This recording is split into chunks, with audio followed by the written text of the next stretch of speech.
ములుగు జిల్లాలో కాంగ్రెస్ పార్టీ నాయకులు రెచ్చిపోయారు. తాట్వాయి సమీపంలో పత్రిక మండల రిపోర్టరు శ్రీకాంత్పై కాంగ్రెస్ నాయకులు కర్రలతో దాడి చేశారు. దాడిలో శ్రీకాంత్కు గాయాలు కాగా ఆసుపత్రికి తరలించారు. వార్తలు తమకు అనుకూలంగా రాయటం లేదని జిల్లా కార్యదర్శి తండాల శ్రీనివాస్తో సహా మరో 5 నాయకులు దాడి చేశారని బాధితుడు శ్రీకాంత్ తెలిపారు. బాధితుడి ఫిర్యాదు మేరకు పోలీసులు కేసు నమోదు చేసి దర్యాప్తు చేస్తున్నారు.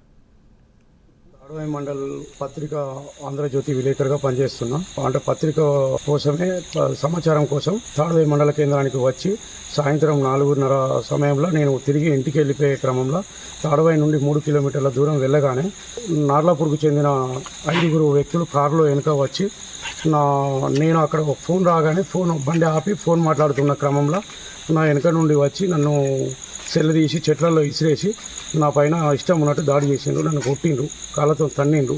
నేను తాడ్వాయి మండల్ పత్రిక ఆంధ్రజ్యోతి విలేకరుగా పనిచేస్తున్నా. అంటే పత్రిక కోసమే సమాచారం కోసం తాడ్వాయి మండల కేంద్రానికి వచ్చి సాయంత్రం 4:30 సమయంలో నేను తిరిగి ఇంటికి వెళ్ళిపోయే క్రమంలో తాడ్వాయి నుండి 3 కిలోమీటర్ల దూరం వెళ్ళగానే నార్లాపూర్కు చెందిన 5 వ్యక్తులు కారులో వెనుక వచ్చి నేను అక్కడ ఫోన్ రాగానే బండి ఆపి ఫోన్ మాట్లాడుతున్న క్రమంలో నా వెనుక నుండి వచ్చి నన్ను సెల్ల తీసి చెట్లలో ఇసిరేసి నా పైన ఇష్టం ఉన్నట్టు దాడి చేసిండ్రు. నన్ను కొట్టిండ్రు, కాళ్ళతో తన్నిండ్రు.